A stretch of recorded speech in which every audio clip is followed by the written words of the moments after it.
This is a Rubik's Cube, and this is me. I never could solve it, and it always drives me crazy. As a kid, I would break it in pieces and make it all over again the right way. Now, after 20 years, the time has come. Now I'm no kid, now I'm smarter, so I decided to give it 20 minutes for a week. Nothing happened. 2 weeks, nothing. A month, nothing. While I see other people solving it blindfolded. How is that even possible? That gave rise to some serious existential questions, but I was determined. In the meantime, I was reading the book Brain Hacks by Cave Berry, and he was telling his success story powered by determination and visualization. I think that by now you overheard the concept of visualization, but what is actually visualization? What happens in our brain when we do it, and how does that affect your productivity and your success? Get ready for a deep dive into visualization. And stay till the end to find out if it really helped me solve the Rubik's Cube. Researching information on visualization, I found hundreds of videos from self-proclaimed gurus, and I was about to quit making this video because I don't want to be part of their cult. The question is, how willing are you to follow me down this rabbit hole? I had a hard time researching information on this topic because my target wasn't just to put together this video, but I wanted to actually test it on my Rubik's Cube challenge. As pseudoscience is not the right place to start my research, I discovered this video of Andrew Huberman explaining what visualization actually is. Turns out that mental training and visualization is not a replacement for real-world cognitive or motor behavior. However, mental training and visualization can and has been shown to be effective for greatly enhancing the speed at which you learn and the stability of that learning over time. Put simply, when we imagine something in our mind's eye or mind's ear, we are imagining the real thing happening. And when I say the real thing, it's not the obvious real thing. Of course, if you're imagining something, that's the thing you're imagining.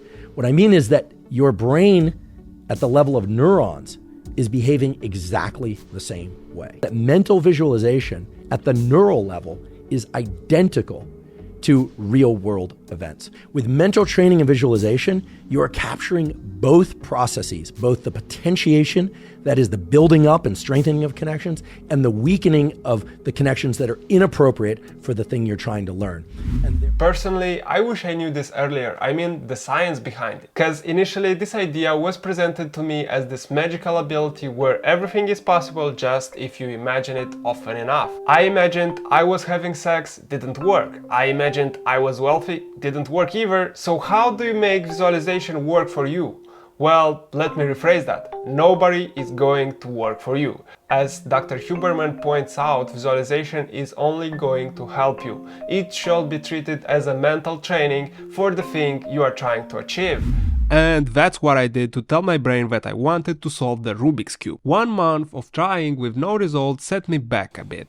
But when I started to visualize how I'm solving it, I did actually solve it. I did it, no way, I did it, I solved it. 18 days of visualization and it totally paid off.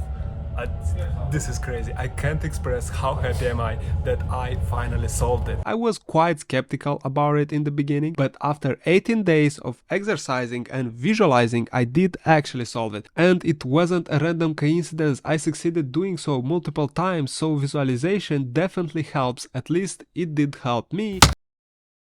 There are beautiful studies made about visualization with a lot of insights. One of them that piqued my interest was published in the journal Nutrients in 2020. The objective of the study was to analyze the effects of motor mental imagery training among tennis athletes who fast during Ramadan. For more context, Ramadan is a 40-day long tradition where Muslims abstain from eating any food, drinking any water from dawn to dusk. So no wonder that would affect their athletic performance. Anyway, the study concluded that motor mental imagery training could be an effective strategy for mitigating the effects of Ramadan on tennis athletic performance. Furthermore, the Journal of Psycholinguistic Research published a study in 2020 pointing out that visualization provides strategies that could increase reading performances in typically developing children and children at risk of learning difficulties. So if you want a red Ferrari and you visualize that, it does not mean that one day you will wake up and out of the blue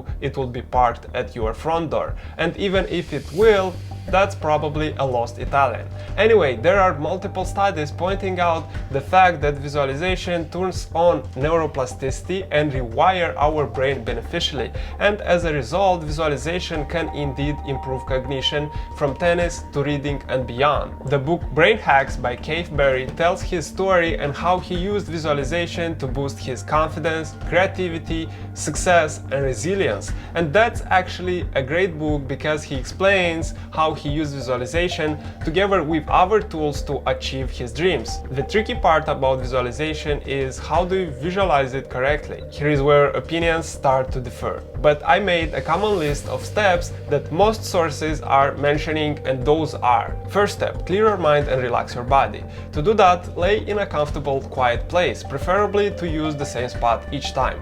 Close your eyes, and now, by using a specific breathing pattern, relax your body and turn off your voices, thoughts, to-do lists, worries, and just clear your mind. I personally would advise you to do a double inhale followed by a long exhale.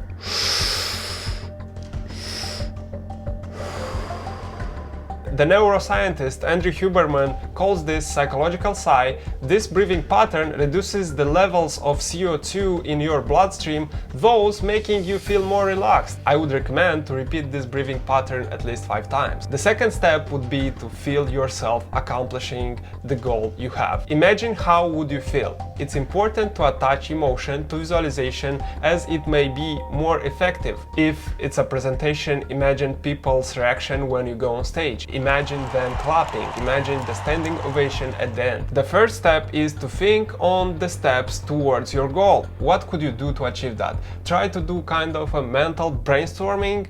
Don't expect the ideas to pop in your head immediately. As you will get better, they will, but in the beginning it may feel weird, as with any new thing we try to do. When you'll discover and write down the steps you have to take, imagine achieving each of those step by step. The fourth step is to add details, smells, emotions. Details are very important. You have to make your visualization as crisp as possible. Let's say you want to get better at basketball. You imagine the court, how you shoot. You should feel the ball roll off your fingers. You should see the ball traveling through the air with the perfect backspin. You should see your hands out in front of you with the perfect follow through. You should hear and see the ball swish through the net. You hear the people cheering you up and screaming in background. And once you scored, it's important to add emotions to your visualization. If you are preparing yourself to nail an interview for your dream job, or you want to ask for a raise, imagine and visualize how that would happen in details. This way you train your brain for that stressful moment. And the last step is practice and stay consistent.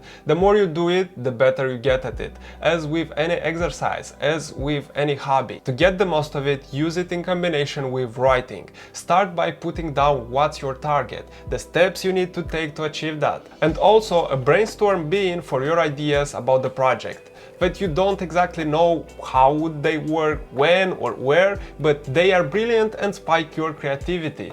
This way you will have a structure in your head, a mental image, and that mental image will get better and better each time. You see, visualization is a tool that focuses the mind in the right direction, a tool which you use to tell your mind what you want. Visualization is a personal tool, so you should use it the way you think is suitable for you. Test it out and use whatever seems to you more natural. We all are different, don't force it. Some people can imagine easier, other people find it difficult. We all are different, but these are some of the general guidelines that will help you get started. Because when it comes to results, only consistency can bring results. And by starting to be consistent on your success, you learn how to be consistent and you wanna be consistent for your success. Does that make sense? And as I already mentioned, this is just a tool and it won't do the work for you. It helps you set the course towards your goals.